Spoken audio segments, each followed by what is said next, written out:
एसपीपीए online में आप सभी का स्वागत है। मैं शुभम कुमार एक बार फिर से भूगोल की कक्षा लेकर के उपस्थित हो चुका हूँ।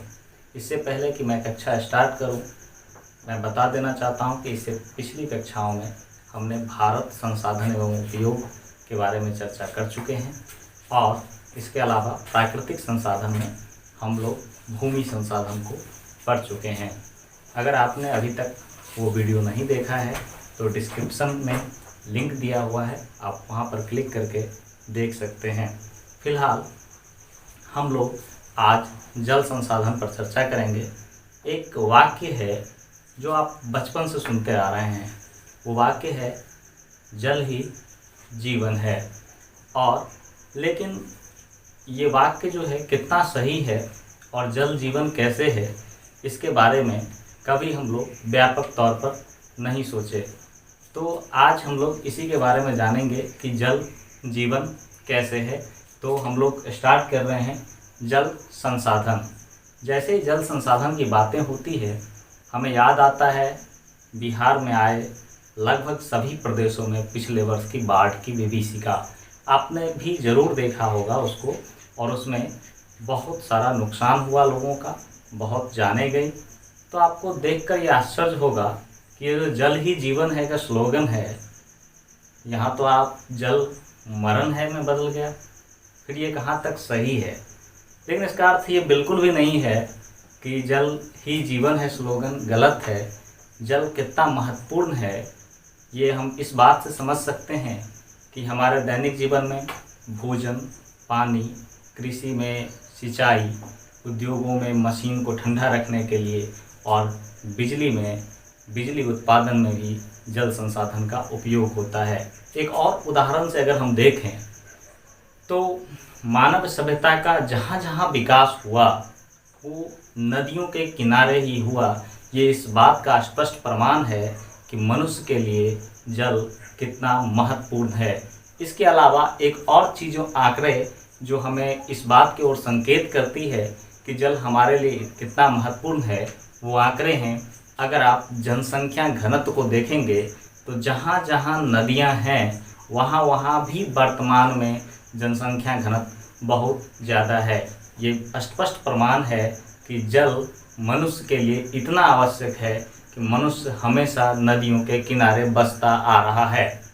जब जल के बारे में इतना चर्चा हुआ तो हमें ज़रूर पता होगा, ये बचपन से पढ़ते आ रहे हैं कि अगर पृथ्वी को हम 4 भागों में बांट कर देखें तो उसमें 3 भाग जो है, अगर हम पृथ्वी को ऐसे, पृथ्वी है एक वेन डायग्राम बनाते हैं, इसको 4 भागों में बांट कर देखेंगे तो ये जो 3 भाग है ना, ये 3 भाग जलों से घिरी हुई है और केवल एक भाग पर स्थल है।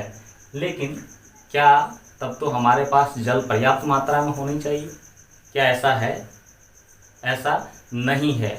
ऐसा क्यों नहीं है? ये हम लोग जब जल के स्रोत के बारे में पढ़ेंगे कि जल कहाँ से आती है, उसमें हम लोग जानेंगे। तो आइए देखते हैं जल के स्रोत क्या क्या हैं। हाँ, तो हम लोग जल के स्रोत के बारे में चर्चा कर रहे थे कि जल कहाँ से आता है। तो इसमें निम्नलिखित 4 स्रोत है: भूपृष्ठीय जल, भूमिगत जल, वायुमंडलीय जल और महासागरीय जल। अब आपके मन में ये सवाल उठता होगा कि ये भूपृष्ठीय जल क्या है, भूमिगत जल क्या है, वायुमंडलीय जल क्या है और महासागरीय जल क्या है। तो हम जरा इधर चित्र पर देखते हैं। मान लेते हैं कि ये जो ब्लू वाला है ये ज़मीन है और ये ज़मीन के नीचे की परत है, संरचना है, मतलब ज़मीन पूरा ज़मीन ही है और ऊपर जो है वातावरण है। तो पहला जो हमारा है भूपृष्ठीय जल, नाम से स्पष्ट है, भूपृष्ठ यानी भूमि के पृष्ठ पर जो अवस्थित जल है। जैसे कि उदाहरण के लिए, बिना उदाहरण के हम लोग कुछ पढ़ते नहीं हैं, तो उदाहरण के लिए जो नदियां हैं ये कहाँ रहती हैं? ज़मीन पर ना। और ये जो तालाब हैं ये कहाँ होती है? भूमि के पृष्ठ पर होती है। और ये जो झील होती है ये भी भूमि के पृष्ठ पर होती है। इस तरह के जो जल हैं इसे हम भूपृष्ठीय जल कहते हैं। तो इसमें कोई डाउट नहीं है। अब है भूमिगत जल। भूमिगत जल यानी कि भूमि के नीचे जो जल है, जैसे हम लोग चापाकल से निकाल कर पीते हैं, तो वो भूमिगत जल। तो जब वर्षा होता है बहुत अधिक मात्रा में, तो क्या होता है कि ये जो मिट्टी है ना, इसमें छोटे छोटे छिद्र होते हैं और इस छिद्र के सहारे जल क्या होते हैं, नीचे की तरफ बढ़ता जाता है और वहाँ जाकर के रुक जाता है जहाँ की चट्टानीय संरचना कठोर होती है और उसके नीचे जाना लगभग मुश्किल होता है। वहाँ जाके ये सारा जल क्या होता है, जमा हो जाता है कुछ इस तरह से, और यही जल का भंडार जो है ये भूमिगत जल के रूप में जमा हो जाता है, जहाँ से हम मोटर पंपों के द्वारा या चापाकलों के द्वारा इसको निकाल कर दैनिक जीवन में यूज करते हैं। अब है वायुमंडलीय जल। ये स्पष्ट है, वायुमंडल में, ये वायुमंडल धरती से ऊपर का है। वायुमंडल यानी कि यहाँ जो बादल लगा हुआ है ना, ये क्या है, बादल, यहाँ से वर्षा हो रही है। तो ये जो जल है ना, ये जल जो है ये वायुमंडलीय जल है। और अंतिम है आपका महासागरीय जल। तो महासागरीय जल को समझाने की जरूरत नहीं है, ये महासागरों में पाई जाती है, समुद्रों में पाई जाती है। जब महासागरीय जल की चर्चा हुई तो मैंने पहले बताया था कि पृथ्वी पर 3 भागों में जल है और 1 भागों में सिर्फ स्थल है। ये जो 3 भागों वाला जल है ना, ये महासागरीय ही जल है। तो मैं वहाँ पे कहा था कि चर्चा करेंगे कि इतना जल होने के बावजूद भी हम हमेशा समाचार पत्रों में सुनते रहते हैं कि सूखा हो गया, जल की समस्या हो गई, जल के लिए जो लोग त्राहिमाम कर रहे हैं। ऐसा क्यों होता है? इसका कारण है, ये जो हमारा महासागरीय जल है, ये इसका 96 याद रखिएगा, 96.5% जो जल होता है ना, ये क्या होता है, लवणीय होता है। क्या होता है? लवणीय होता है। अब यहाँ एक सवाल उठा कि ये लवणीय क्या है? लवणीय मतलब ये नमकीन जल होता है, खारा होता है। लवण के बारे में आप केमिस्ट्री में बहुत अच्छा से पढ़े होंगे या पढ़ लेंगे, ठीक है, उसका भी वीडियो आएगा। तो लवणीय होता है। और बाद बाकी सिर्फ 2.5% जल जो है ये सॉफ्ट जल है, यानी कि मृदु जल। मृदु मतलब सॉफ्ट जल है, मीठा जल जिसको कहते हैं। इसी को हम यूज में लाते हैं, ठीक। और इसमें जो है बचा हुआ जो जल है और लवणीय है, उसका यूज करते हैं। अब सॉफ्ट जल पर बाद में आएंगे, पहले लवणीय जल। तो सर ये लवणीय जल जो है, क्या इसका कोई उपयोग नहीं है? ऐसा नहीं है। इस जल में भी विभिन्न तरह के जलीय जीव, समुद्री जीव और वनस्पति होते हैं, और खनिज लवण भी इसमें होते हैं। खनिज लवण के बारे में हम अलग से चैप्टर है, उसमें विस्तार पूर्वक चर्चा करेंगे। अब आते हैं ये जो सॉफ्ट जल है ना, 2.5%, बस जितना जल दुनिया में है उसका 2.5% ही सॉफ्ट जल है। यानी कि अगर 100 लीटर जल है तो केवल और केवल 2.5 लीटर जल ही हमारे उपयोग के लिए है। और इसमें भी ये जो 75% है ना, 75% जल जो है इसका, ये जो है हिम आच्छादित या हिम आच्छादित पर्वतों पर जमा हुआ है बर्फ के रूप में। सिर्फ 25%। अब इसका आप 2.5 का 2.5 का 75% निकाल लेंगे तो शायद 2 या 1.25 के आसपास होगा। और 1.25 लीटर जल जो है बर्फ के रूप में पर्वतों पर जमा हुआ है या अंटार्कटिका में जमा हुआ है। सिर्फ 25% जल जो है हमारे यूज के लिए है, जो स्थलीय जल के रूप में और भूमिगत जल के रूप में उपलब्ध है ना। तो कितना कठिन समस्या है। तो ये है जलों के स्रोत। कहाँ कहाँ से होता है? भूपृष्ठीय जल, भूमिगत जल, वायुमंडलीय जल और महासागरीय जल। तो जलों के स्रोत के बारे में हम लोग जान चुके हैं। तो अभी तक हम जल कहाँ से आता है इसके बारे में चर्चा कर रहे थे। अब चर्चा करेंगे जलों का विस्तार, कहाँ वितरण कहाँ है, कैसे है जलों का वितरण। जब हम वैश्विक स्तर पर इसकी बात करेंगे तो हम देखेंगे कि दक्षिणी गोलार्ध में मान लीजिए कि इस तरह से यहाँ से कर्क रेखा गुजरता है, ये पृथ्वी है। तो पृथ्वी में ये क्या है? उत्तरी गोलार्ध क्या है, उत्तरी गोलार्ध, और इधर क्या है, मैंने आपको पहले भी बताया था कि मैप में हमेशा उत्तर ऊपर में होता है और दक्षिण नीचे में होता है। ये दक्षिणी गोलार्ध है। जब भी आप विश्व के मानचित्र को देखेंगे तो जितने भी स्थलीय भाग होते हैं ना, ये कर्क रेखा है ना, ये क्या है, कर्क रेखा। इसके बारे में फिर कभी बताएंगे क्या है।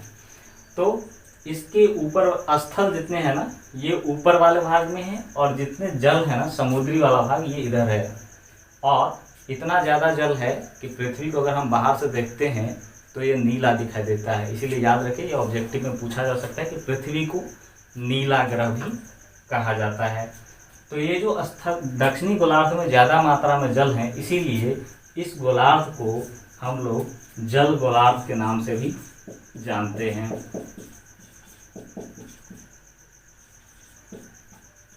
जल गोलार्ध के नाम से भी जाना जाता है। तो ये तो हो गया वैश्विक स्तर पर बातें। इसमें भी ये सब महासागरीय जल हैं जो दक्षिणी गोलार्ध में है, और महासागरीय जल के बारे में हम लोग पहले ही पढ़ चुके हैं। अब आ जाते हैं अपने भारत। विश्व का भ्रमण कर लिए, अब सीधे भारत आते हैं। भारत में जलों का विस्तार यानी वितरण कैसे है, तो इसमें अलग अलग जलों का अलग अलग है। जैसे कि हम अगर भूपृष्ठीय जल की बात करेंगे, अब मुझे लगता है कि समझने में कहीं दिक्कत नहीं होगा भूपृष्ठीय जल क्या हो।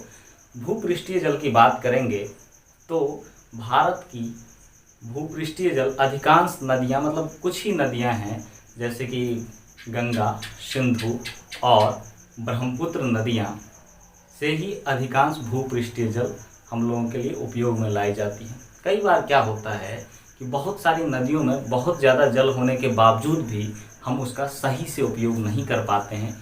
ये इसका एक कारण होता है कि भू आकृति जो है हमारा हर जगह एक जैसा नहीं है, कहीं ऊंचा कहीं नीचा है। तो ऐसे में जलों को जमा करके, जैसे कि नदियों के जलों को नहरों के द्वारा हम लोग संचित करते हैं, वो नहीं कर पाते हैं और उसका यूज नहीं हो पाता है। तो बहुत कम नदियां हैं, जैसे ब्रह्मपुत्र नदी जो है उसमें जल का बहाव सबसे अधिक है भारत में, लेकिन फिर भी इसका हम लोग बहुत ज़्यादा मात्रा में उपयोग नहीं कर पाते हैं। तो ये तो हो गया भूस्थलीय भूपृष्ठीय जल का विस्तार। अब देखते हैं महासागरीय जल के बारे में पहले से ही पढ़ चुके हैं।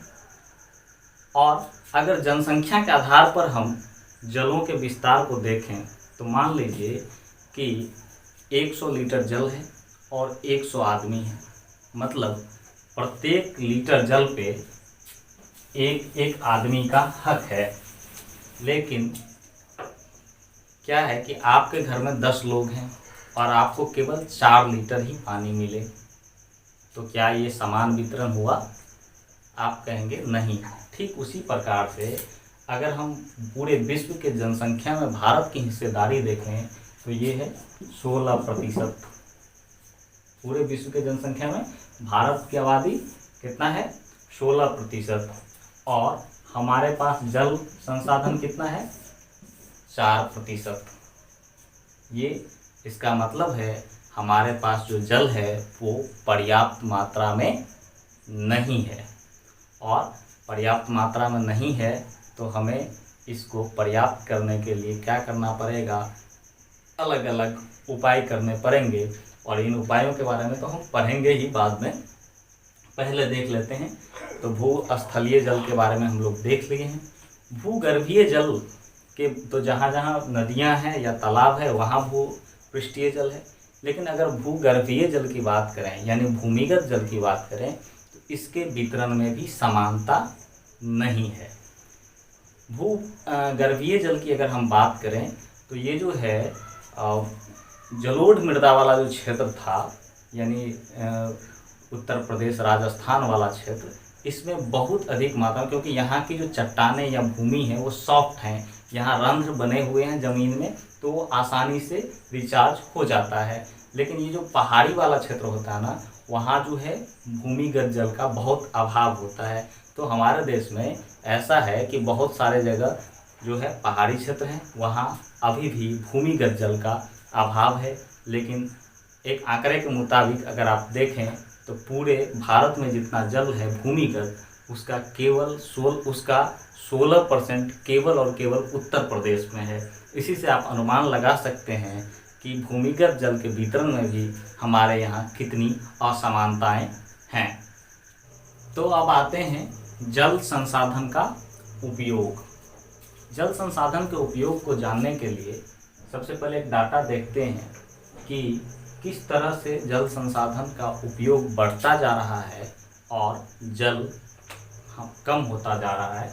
आप देखेंगे 1951 ईस्वी में एक व्यक्ति पर 5177 घन मीटर जल उपलब्ध था। एक व्यक्ति पर कहने का मतलब हुआ कि जितना भी जल था उसको जनसंख्या से डिवाइड कर दिया गया तो ये आंकड़ा आया कितना था, 5177 घन मीटर। अब आ जाइए 51 से 2001 में।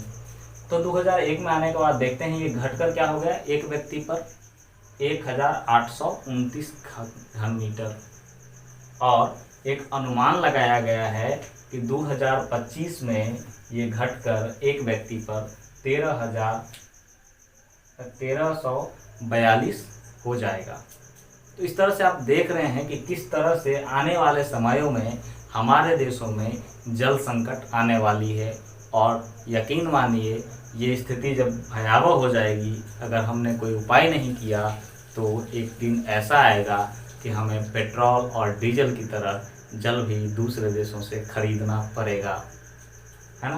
तो इसके लिए हमें जल संरक्षण की ज़रूरत पड़ेगी और इसके लिए बहुत सारे उपाय किए जा रहे हैं। जल के उपयोग ऐसे बदलता चला गया, जैसे मनुष्य जैसे जैसे विस्तार करता गया ऐसे ऐसे हम संसाधनों, मैंने भूमि संसाधन में भी देखा था कैसे हम जितने डेवलप करते गए उतना संसाधनों का उपयोग करना सीखे। उसी तरह से जैसे जैसे डेवलप करते जा रहे हैं, जनसंख्या बढ़ती जा रही है, लोगों की जल की आवश्यकता बढ़ती जा रही है, लेकिन ये जल सीमित है। चूँकि जल नवीकरणीय संसाधन है। नवीकरणीय संसाधन कहने का मतलब है कि जल की जो है एक चक्र है। जैसे कि पृथ्वी भूजल जो है ये धूप में बाष्पित होकर ऊपर चली जाती है, फिर वर्षा के रूप में नीचे आती है। वही जल जो है जैसे हम पढ़ रहे थे भूमिगत जल के रूप में चली जाती है। तो चक्रीय है, लेकिन फिर भी नवीकरणीय संसाधन है, लेकिन फिर भी हमारी उपयोगिता हमारा जो है उपयोग इस हिसाब से बढ़ रहा है कि इसकी पूर्ति करने में ये जो नवीकरणीय संसाधन जल है ये सक्षम नहीं है। ऐसे में हमें इस बात को ध्यान रखना पड़ेगा कि जल का उपयोग हम कैसे करते हैं। तो आज के लिए इतना ही रहने देते हैं। अगली कक्षा में जब भी हम मिलेंगे तो बात करेंगे जल के ये बहुत उद्देश्यों के लिए, जल से बहुत सारे उद्देश्य की जो पूर्ति होते हैं, इसके लिए हमने क्या क्या किया है, बहुउद्देशीय परियोजना के बारे में बात करेंगे, जल संकट के बारे में बात करेंगे और जल संकट से बचने के उपायों के बारे में बात करेंगे। आशा है आज का क्लास आपको अच्छा लगा होगा। अच्छा लगा होगा तो लाइक कर दीजिए, और अगर कहीं कोई दिक्कत हो समझने में तो कमेंट बॉक्स में जाके अपना समस्या ज़रूर लिखिए। और ये जो पिछले का वीडियो है वो भी देखते रहिए। तब तक के लिए पढ़ते रहिए, मस्त रहिए। Okay, good day and take care.